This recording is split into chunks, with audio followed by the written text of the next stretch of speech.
Wonderful. And well, let's get flow going. Uh, Good afternoon, everybody, and it's great to be here again with the group. And I will first show you a method of practicing Tai Chi in the seated position. And it's a short form, 7 moves, and with the music, and see how you feel it. All right, then we will pick 2 movements to learn and practice. Then we'll have a discussion. Oh. Can you hear the music? No. No. No music? All right, that's okay. If you cannot hear, that's all right. Because I can't control it. All right. Just imagine you hear the music.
All right.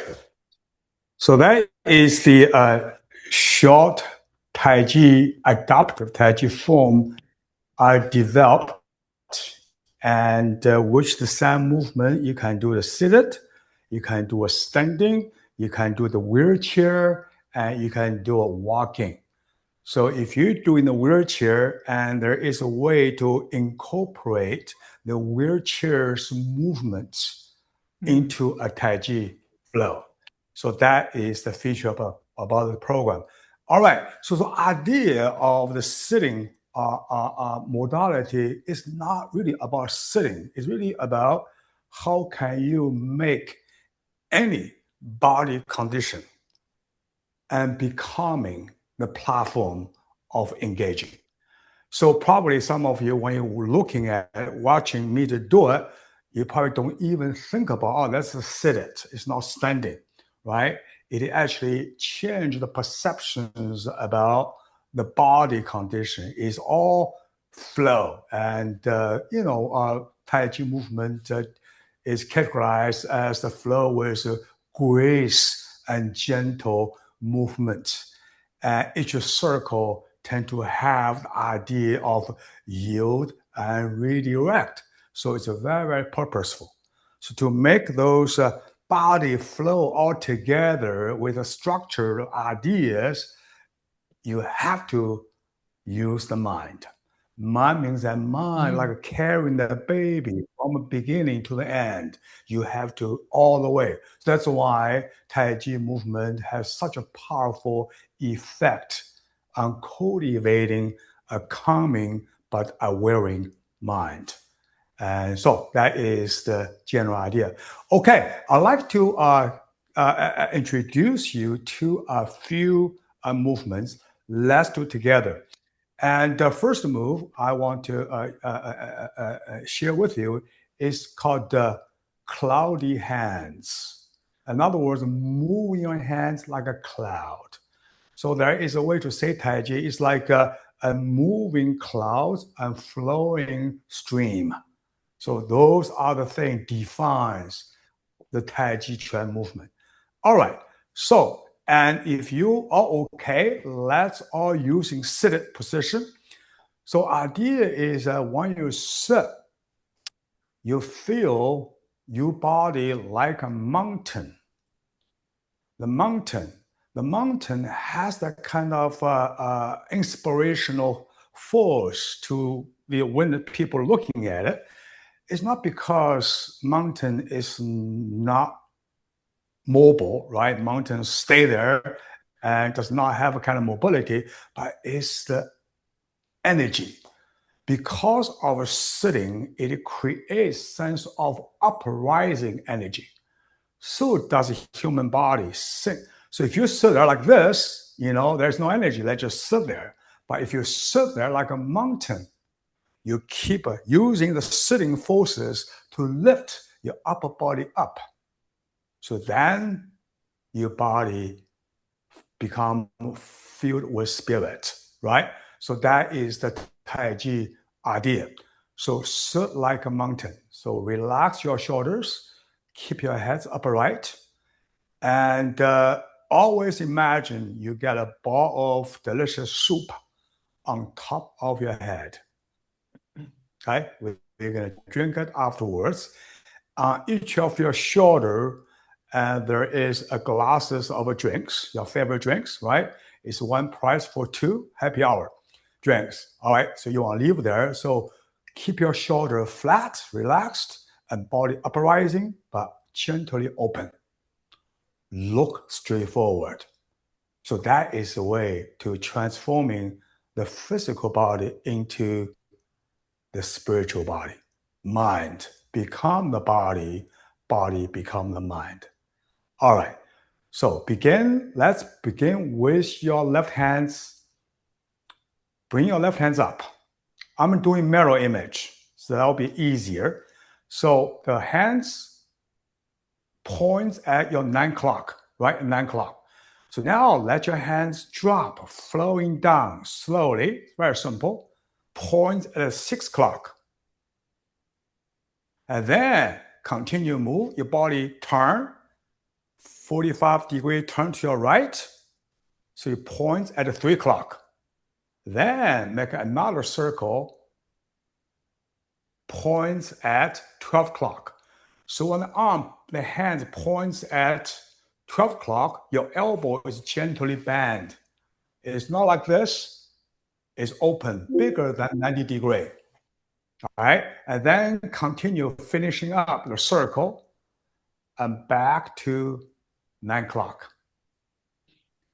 So now here you want to turn your hip, turn 45 degrees towards your left, right? So body moves the arm. Let's do it again. 6 o'clock, 3 o'clock, 12 o'clock. Okay, you're making circles. Okay. Maybe there'll be a print. And 9 o'clock. Again. 6, 3, 12, 9. So make sure your torso, your hip turns, rotate, gently making a circle. This is great for anybody who have a stiff back. The gentle movement to create circulation. So that is the idea of Chinese medicine as well. Promote the circulation, the qi movement inside of you. So relax your arm, relax your body, just keep your body upright. So make a perfect vertical circle right in front of you. So now, as you breathe, as you reaches 6 and to 3 o'clock, you're breathing in. The first half circle, you breathe in. The second half circle, you can breathe out. So in the martial arts, the Chinese martial arts application, the first circle implies embracing your opponent's power. The second half circle implies redirecting your opponent's power back to your opponents. So make a gentle, smooth ride. Yield, and this is called a redirect. I like this. All right, let's switch to your right. So right hand, same thing, goes down, points at 6, body turn, bring hands to your left. So your body feel folding up, your arm folding up, feel the energy right here. Then you let open gently, turn, points at 12 o'clock, then points to the 3 o'clock. Again, similar breathing in here, and breathe out. So when your hands are crossed, passing through your face, make sure your palm is not higher than your face. And the range of turning of your back varies, depends on your preference. You can make a little as 15-degree turn or greater as 75. Doesn't matter, right? It really depends on your body preference, but you need to make the turn because that is the whole idea, to let your mind to connect with your low body and let your arm actually become completely relaxed.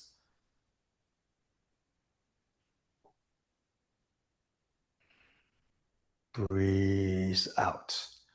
It's a perfect smooth flow of circle. Breathe in and breathe out. All right. So it's quite simple when you do one hand at a time. And this is kind of single hand, cloudy hand. Now, and let's give us a little challenge. And we're going to put those two arms movement together. Okay. So let's bring your hands to your left.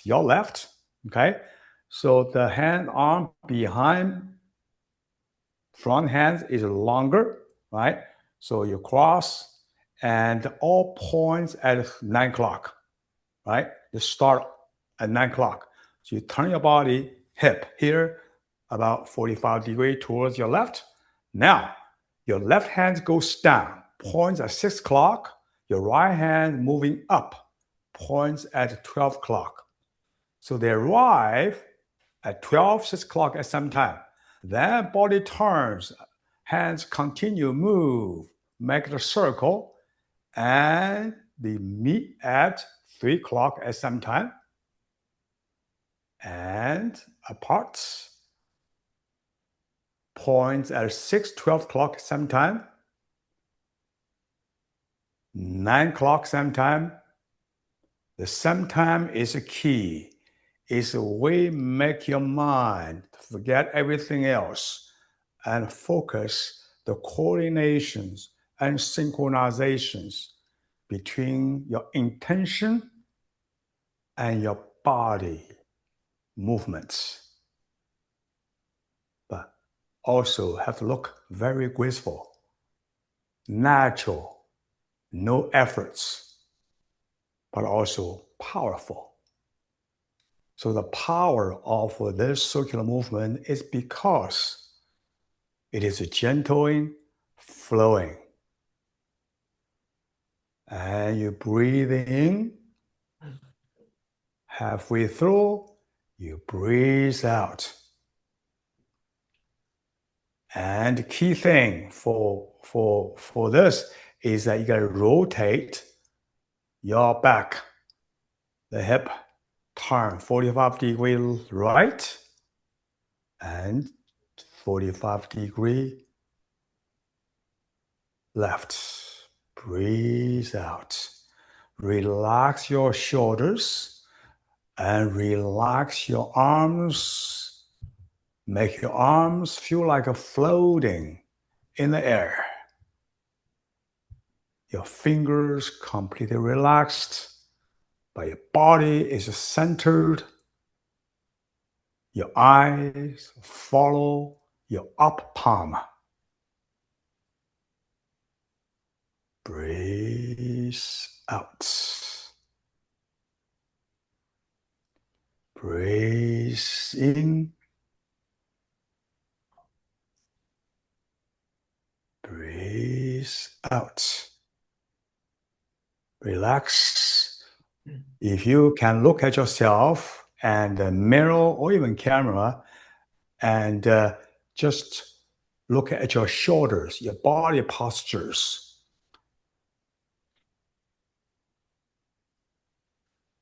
Make sure your bodies are vertical. Rotate left to right like a revolving door. And yield. Redirect. Another hand to yielding, another hand to redirect.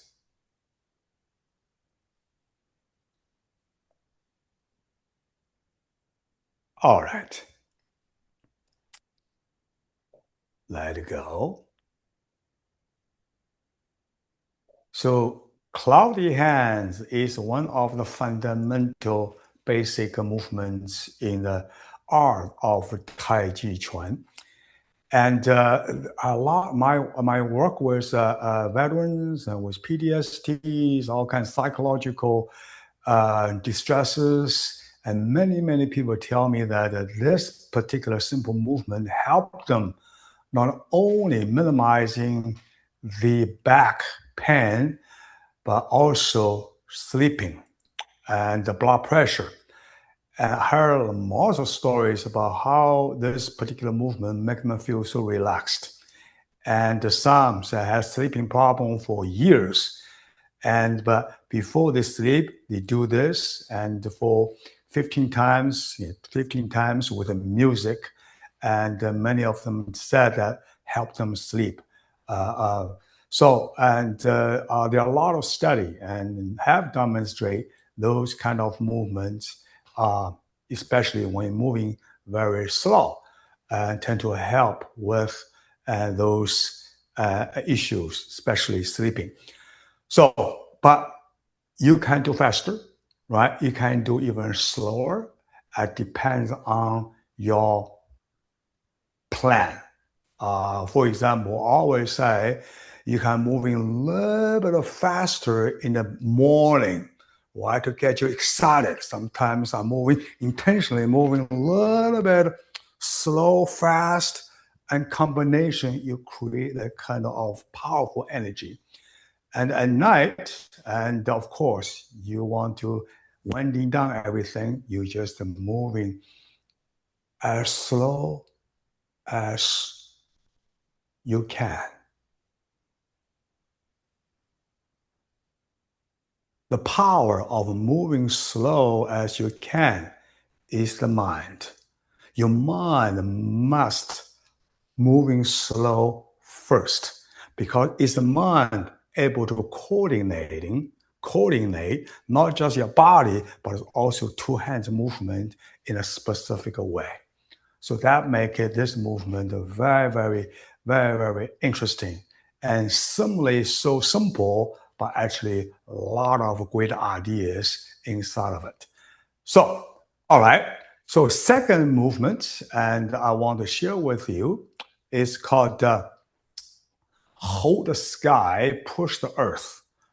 Hold the sky, push the earth. So, one hand holding in front of you with palm facing up, another hand pushed down. Okay. All right. So let's do it together to start from beginning of this movement. And you begin by raise your both arms gently to the front of your body, shoulders width, shoulders high. Then you bend your elbows, press down. Then you let your hands go out and swing your both hands to your right. Your right hands make a bigger circle, stop at the hip, palm facing up. Your left hands cross right in front of you, your chest. Your body turn 45 degrees towards your right. Right? And then you let your right hand goes up from inside of your left arm. So as your right hand goes up, finger points up, your left hand push down, like elevator, right? Here. And then when you cannot go anymore, you open your elbows. That's it. Hold the sky, push the earth. So the hands, your left hands is sit right outside of your left knee, not back, front, left knee. And your right hands push right in front of your right forehead, right side, not back there, front. That's like bring together.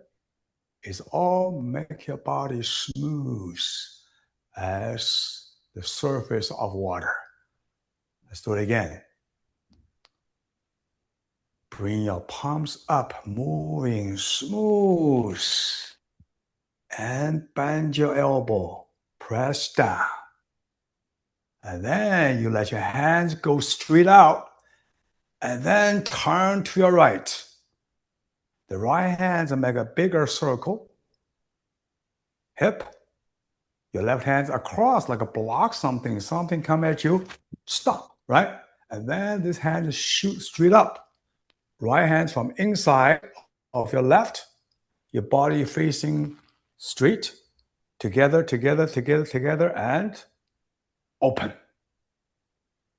So holding push up, push down. So right palm facing up, left palm facing down. Then both hands move to shoulders high. Bring them together.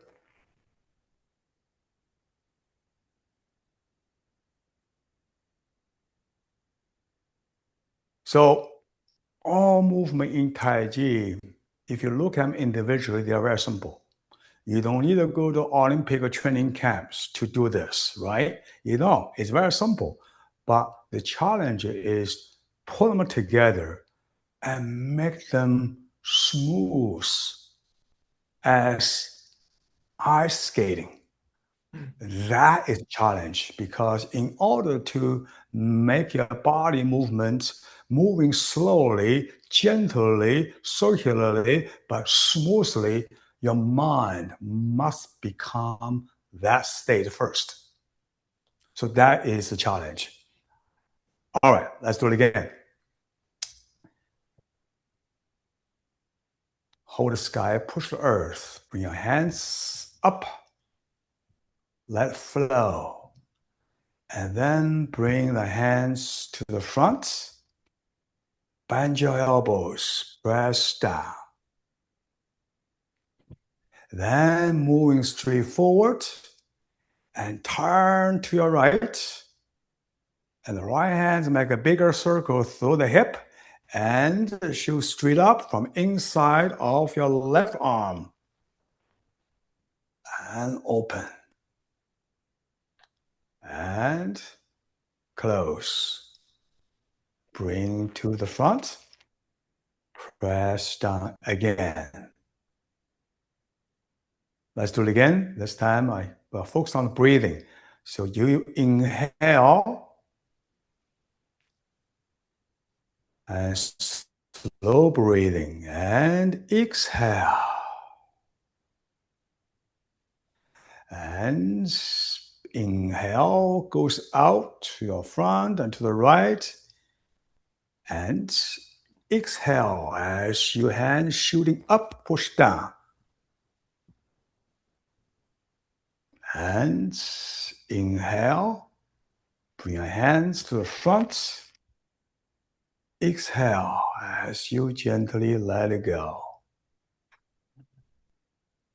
Again, breathing, relax your arms. And breathe out. Breathe in. Turn, turn, turn, turn, turn, turn. And breathe out as you turning back. Release the energy. And both hands, shoulders high, and bring them to the front. And let it go. Let's do it one more time. Breathing. Gentle, relax your shoulders. Relax your arms. Your body is the center. Hold everything up. But yet, your body is also very relaxed. Gently sit there like a mountain. And let it go.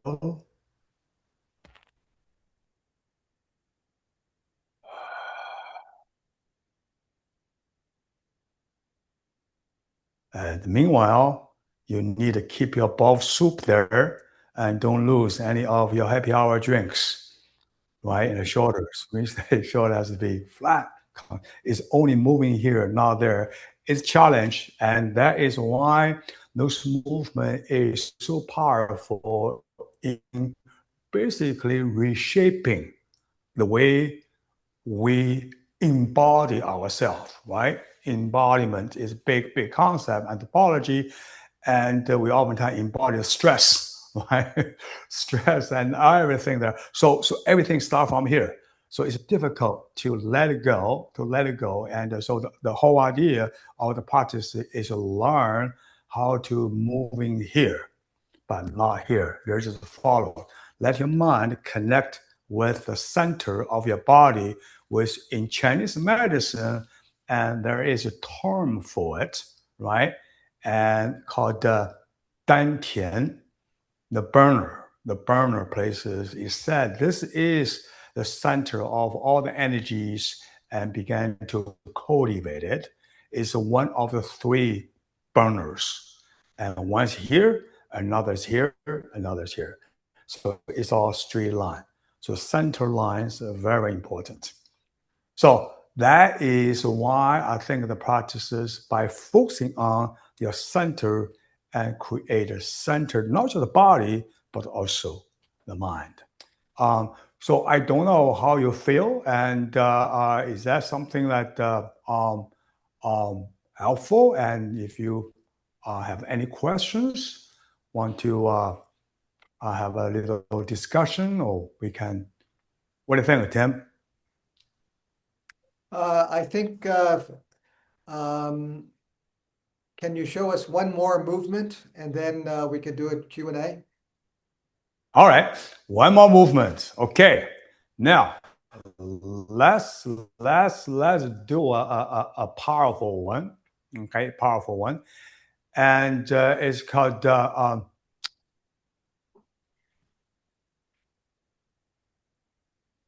shoot the tiger.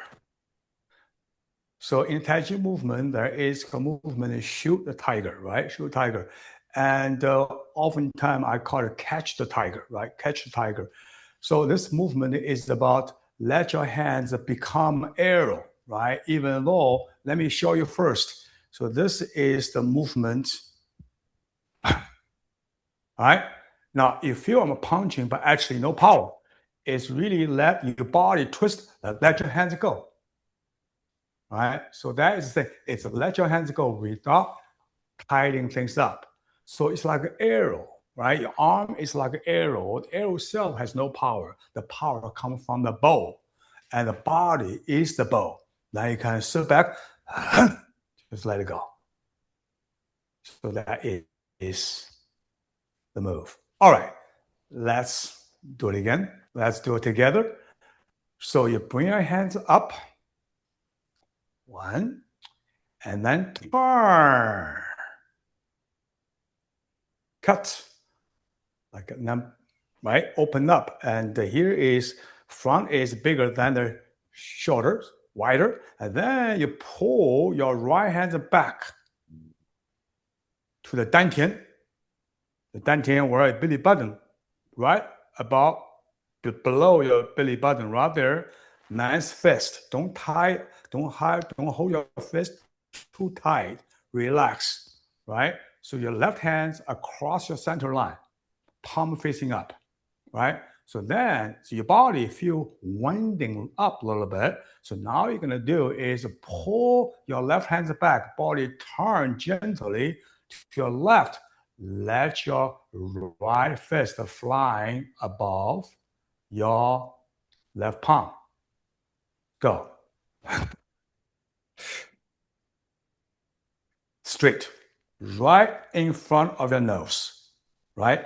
Relax, keep your body straight. The fist, right? Relax your face. Hold your face like this. Don't hold your face like that. Open up a little bit. That's it. Let it go. Flying arrow chases tiger. All right, let's do it again. 1, 2, and pull. 3, go. Okay. Another hand, that's right, another hand. Straight. So imagine that right in front of you, there's a target. You want to put the arrow right into the target, into it. So that is the idea. Okay? All right.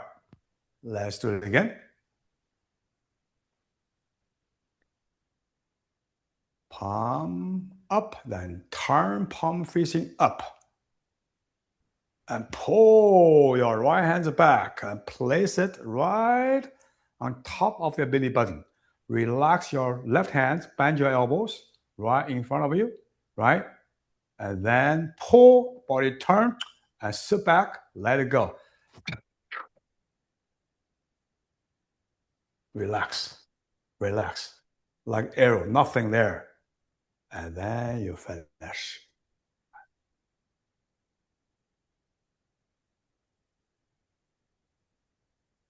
One more time. Breathe in.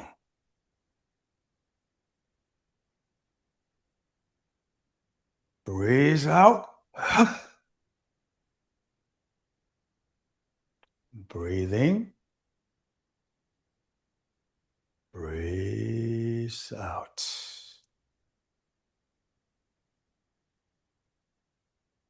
All right. Okay, so for this first session, we wanted to keep it fairly simple and just kind of talk about some of the basics. So I'm sure that there are questions.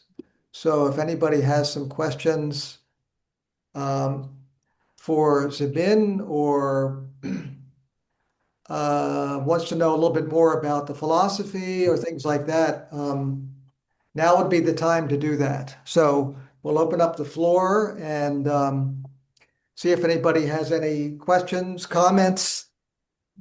There are two, Tim. There are two questions in the chat box, I think. Okay, let's see. Yeah, well, let's say Sid had to leave because he has a torn right rotator cuff and left biceps muscle, which make these movements painful. So he'll try again Oh, okay. later. Okay, that's the only one. Okay, does Okay. anyone have any I questions? have a comment. Yes, go ahead. So it's a personal comment. Last year, I spent a whole year hunched over my computer, finishing a book chapter, closing our institute with lots and lots of background work, and it was not a good thing for my back. And so Zibin has been trying to persuade us to do this for a very long time, and now I see the logic of it because these movements are loosening the back. I'm still trying to deal with the experience of that year and not able to sit for many hours in front of the computer. But my comment really, and that's a confession, but also I think for anybody who's working on writing a book and doing what I was doing for many, many hours, this is a very good thing to pursue. And I mean, it's hard for anybody with wrist or shoulder problems, but Zibin undoubtedly has some suggestions for that. So I just want to express my enthusiasm, especially to Zibin, for these movements, because now I understand why they're so important.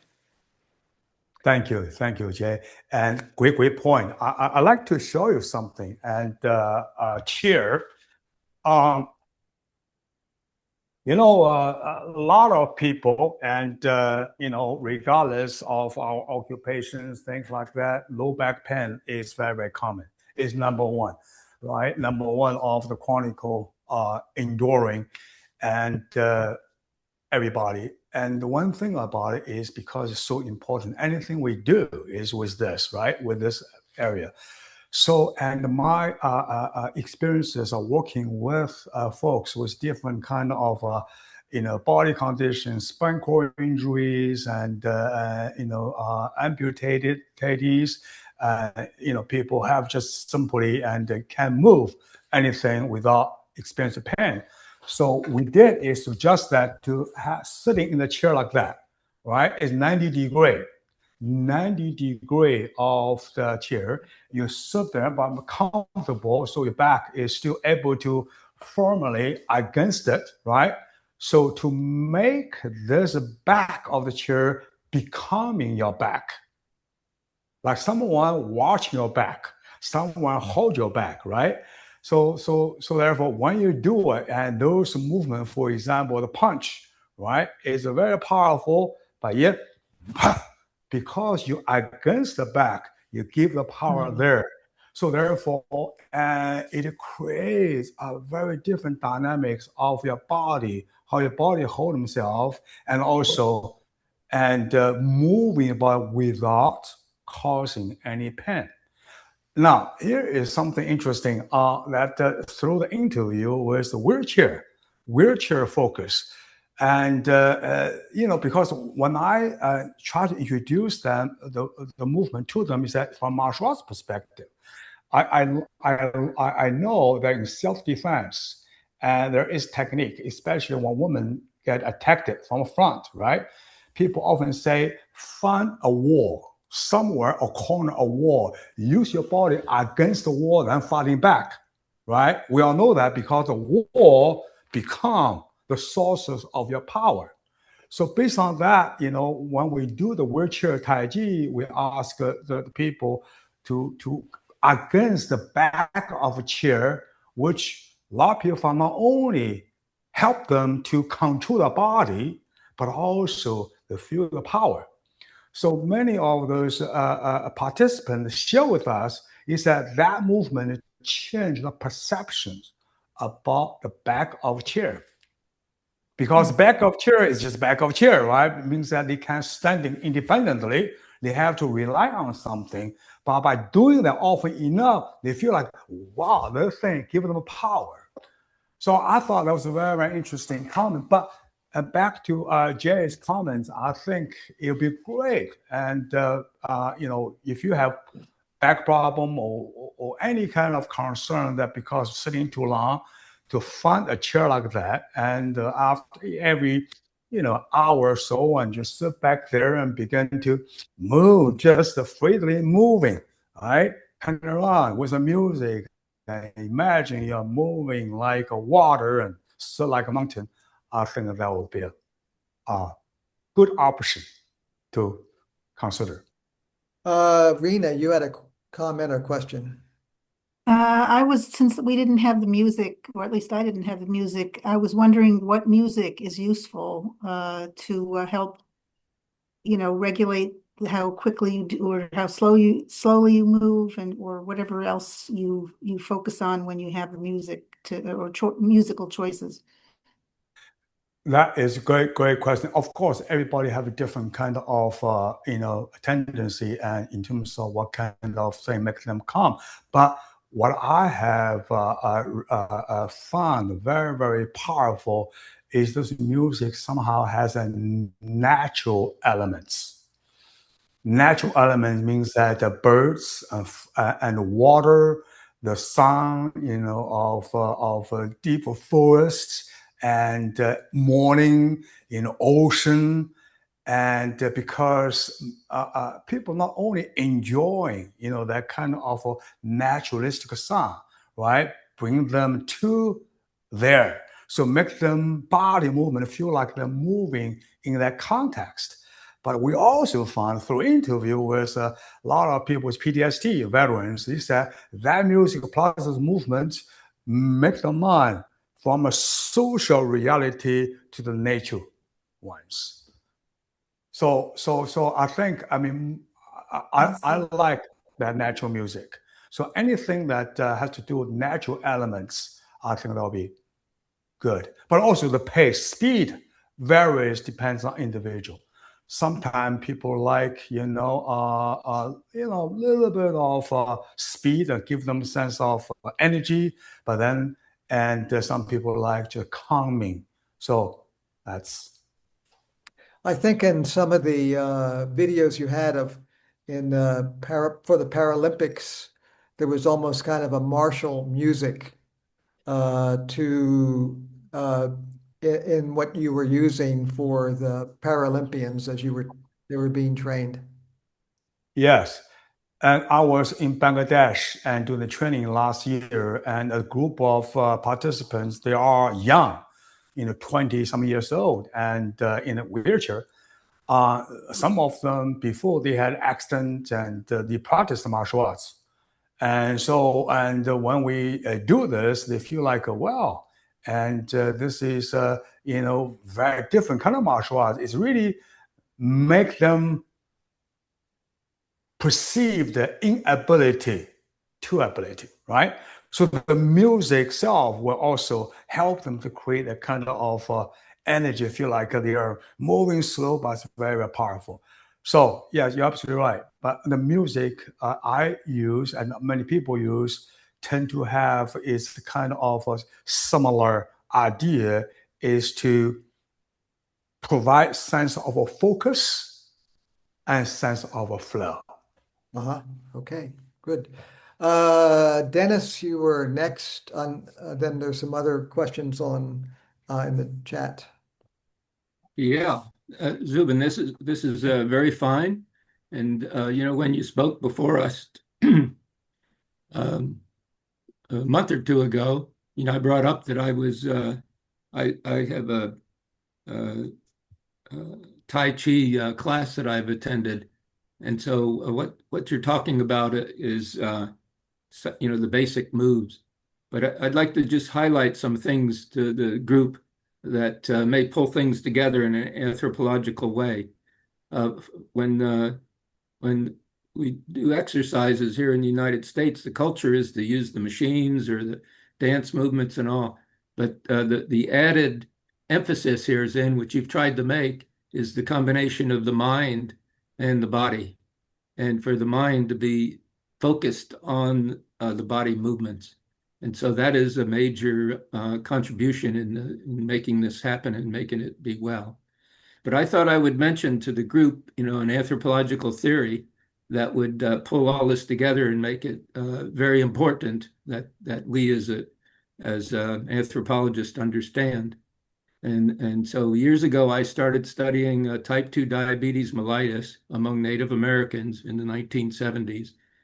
And it was a rare disease before the 1930s.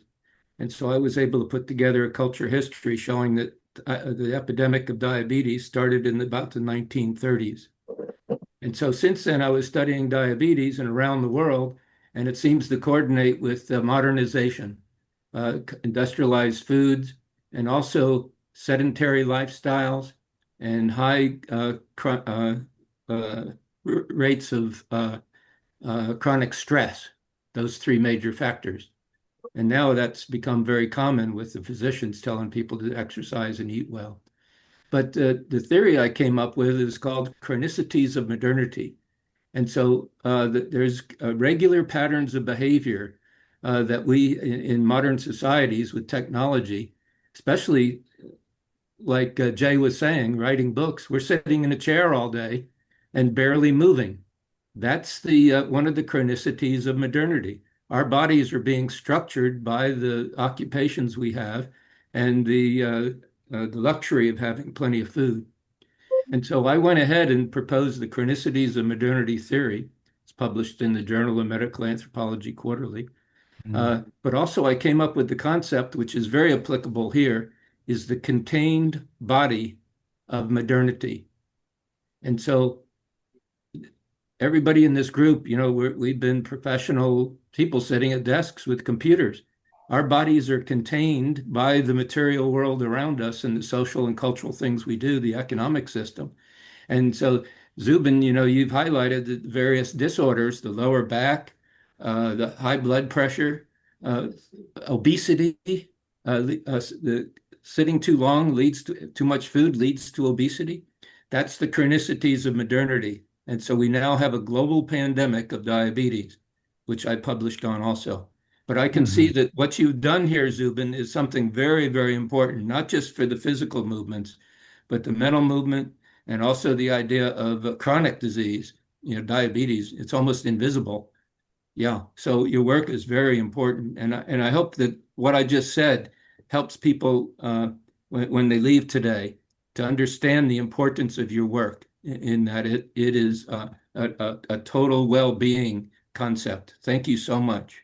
Thank you, Dennis. Thank you, Dennis. This is a great, great, great comments and give me some ideas and of put some effort into some work and for my summer. And thank you so much. Yeah. Yeah. Great. Yeah, especially those theories, and I need to look up and read it and incorporate into my writing about this program. All right. Thank you. Okay, Thank you, Dennis. So here's a question from Tracy Lee. She says, my office chair armrests prevented me from doing some of the larger arm movements. What are some modifications, or what are the most important aspects to keep in mind? That is a great, great question, Tracy. Circle is a circle, big or small, right? So the range of motion is range of motion, big or small. So idea of a flow, right? As long as you have a circle, it will flow. And so therefore the range of motion, for example, the hands, a lot of people cannot move and too big. You're moving slow, small, you're still able to create this ideas, right? For example, cloudy hands, I just do from here.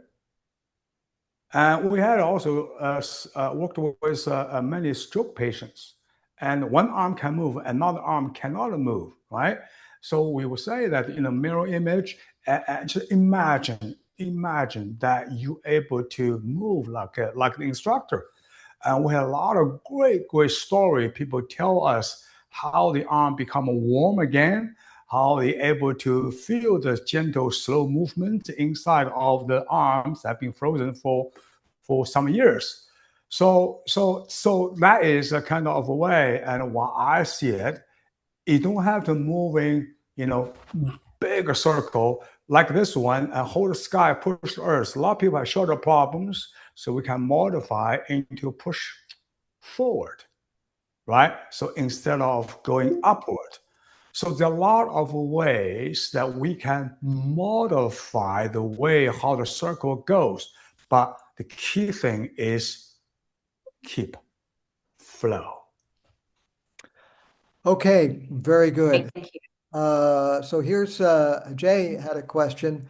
How would you differentiate Tai Chi from yoga? Well, and there are a lot of great commonalities, right? Commonalities because this is it's all kind of mind, body, right?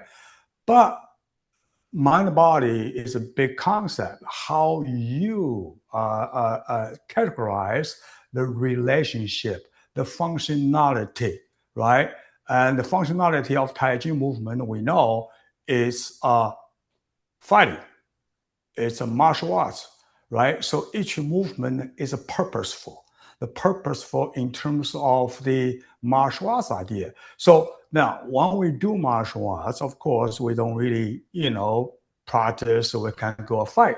No, it's really about the functioning of our body, the functional body. So the movement, for example, this one, I feel like, wow, this is a very, very powerful way that I'm able to exert so much power from gentleness, right?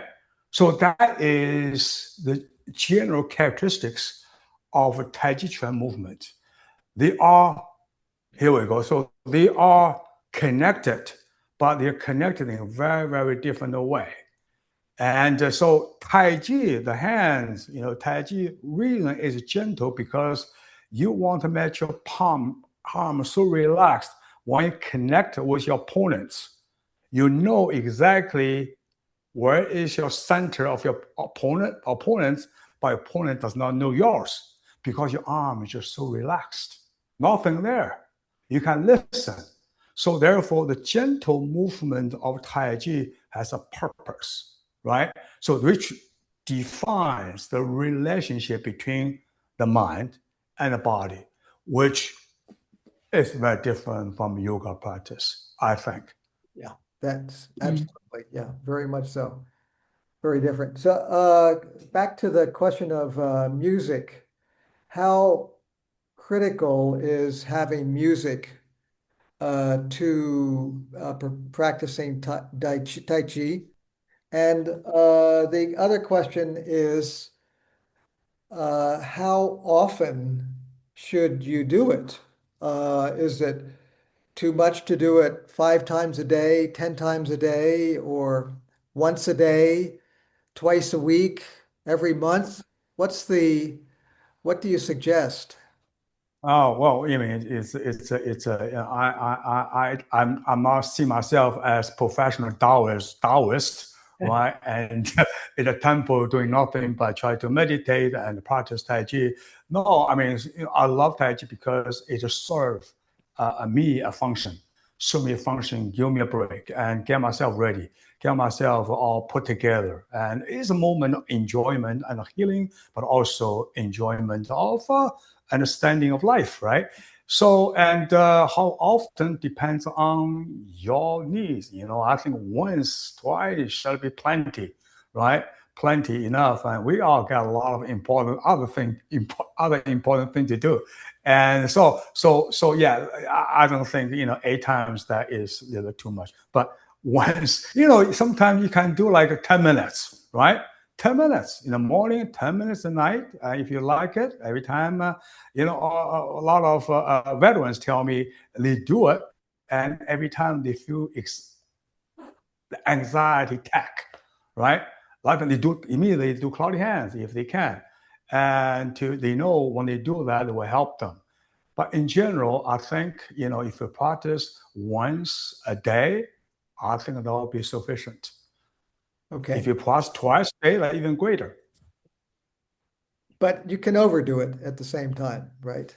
Yeah, yeah. I used to teach a lot of classes, and I find out burn out because I get other things now, my life I want to, take care of it. So therefore, I mean, this yes, absolutely. But depends on your needs, though. I mean, the people have spinal cord injury, for example. A lot of people who, but they found that moving this really helped them. They got excited. They want to keep on moving, which is, that's a different context, of course. Okay. If I might add something, I recently got a watch that for my wrist that would tell me how much activity, how many steps. It pops up a little window and says, Dennis, you haven't moved in 1 hour.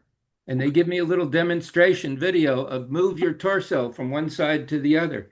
So basically, that's an indication to me that I would need to do some of these movements in order to, the question is, how often should I personally do this? And now I have a technology that tells me I need to do it more often. Yeah. That's right. That's right. Yeah. Jay has another question or comment, and she says, it's a comment. She says, and let's see if you agree, there is a close relationship between Tai Chi and etc. and playing music, insofar as both require mind-body connection, flow, full body movement, and absolute concentration. Absolutely. I agree. I see for me, I love listening to music when I do Tai Chi. And but also I know a lot of my friends and they don't, right? They don't, and they don't do music. They just do movement. I enjoy music because music is a flow. Yeah, it's a flow. I think both of them have some kind of origin. Tai Chi was originated from the idea of nature, right? Everything about nature, and the whole nature is the power is intangible, right? The power of nature is immeasurable, and the power of nature because it's a flow, right? Evolving, and so that's why. So Tai Chi Chuan have that kind of similarity with music in that respect. Yes, I think that that there are many people, younger people particularly, that wear headphones and things like that while they're working, typing, creating. And for me, the music should be a separate activity, or where I can hear the music and I think I can do the body movements of Tai Chi with music because I can make that connection. But typing about, what my next project is going to be, etc., while I'm listening to the Rolling Stones doesn't fit very well.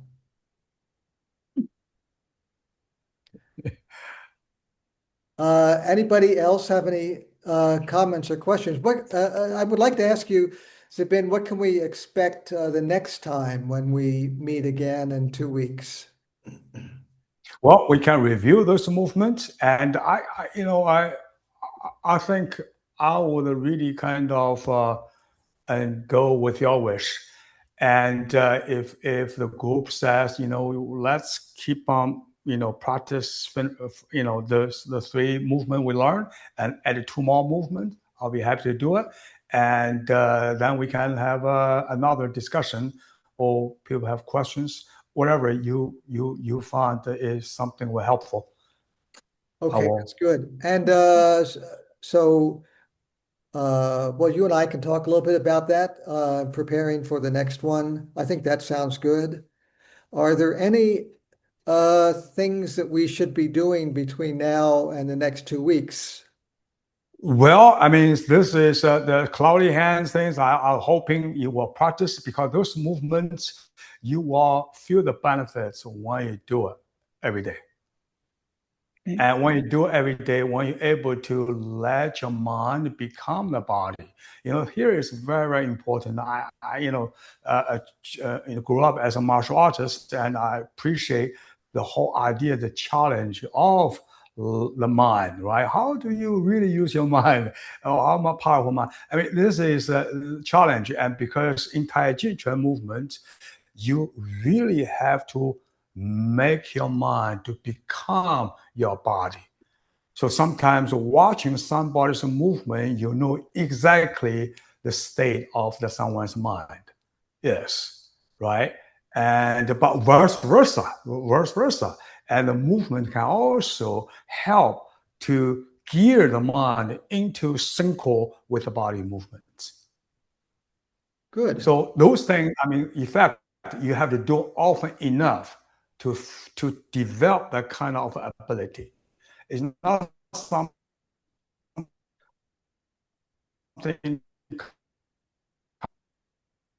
cognitive. Really understand it. I got it. No, we all know, especially the Tai Chi artists. Uh-huh. Okay, so a couple of people have mentioned that since we recorded this, I can get this recording done and send a link out to everybody so that they can practice the movements again and look at them again the next time. And also, can we try from the standing position as well? See if there's any difference with that as well. That's a great idea.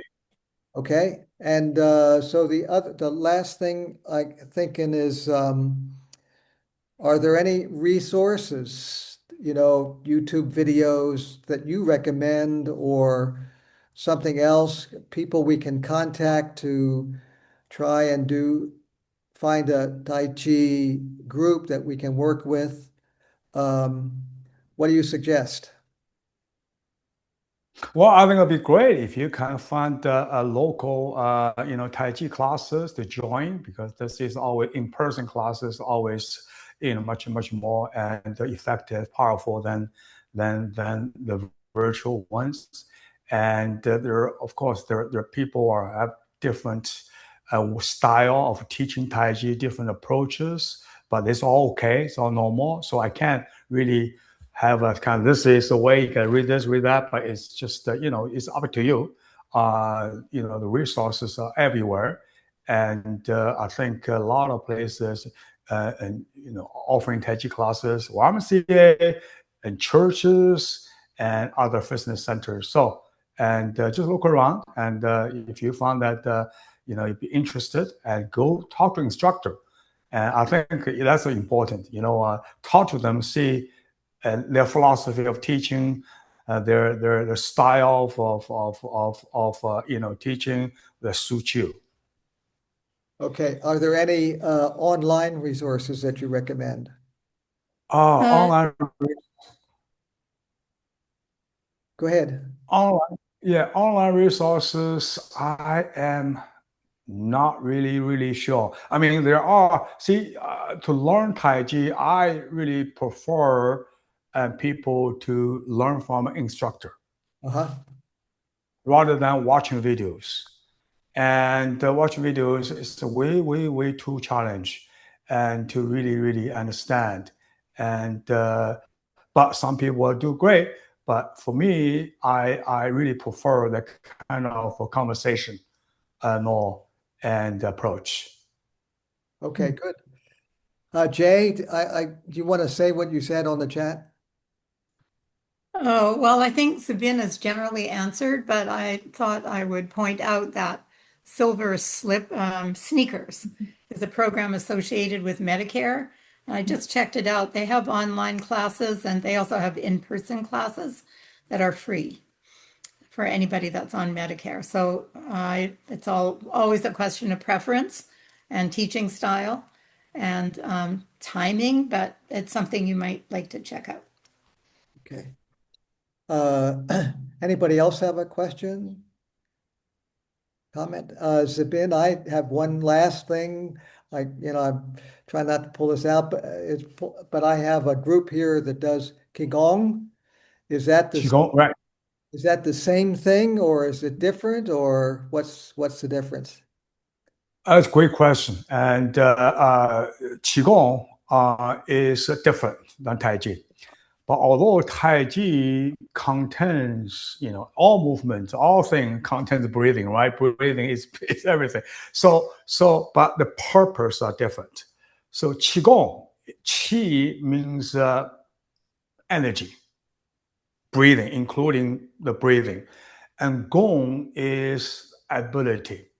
So Qigong is the arts that using, manipulating different methods of breathing to create specific effect, right? Either martial arts effect, right? Or either of medical effect, right?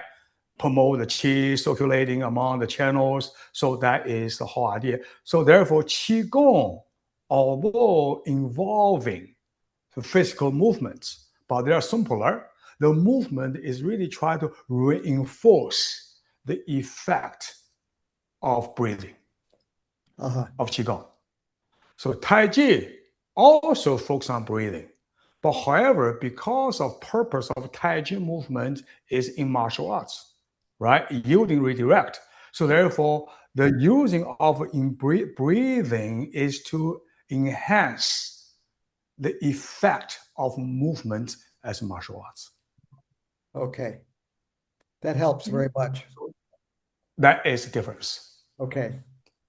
Well, thank you very much, Zibin, for helping out today. And so we'll see you again and see everybody else who's here on June 24th.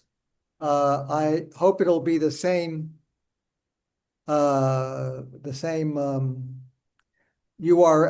link, but if not, I will send out a new one to everyone who has been participating today. And Linda, if you're not already on the ASA, let me know and I'll make sure I get a link to you. And I will also make a recording of this as soon as possible and send you the link so you can start practicing for June 24th. Okay? Great. Okay. Thank Great. you, Very Zubin. much. Thank you. Thank you. Thank very you, much. Dan. Thank you, Rena. Thank you, everybody. Thank you, Tim. Very much. Thank you very much. That was great. Thank you. Thank you.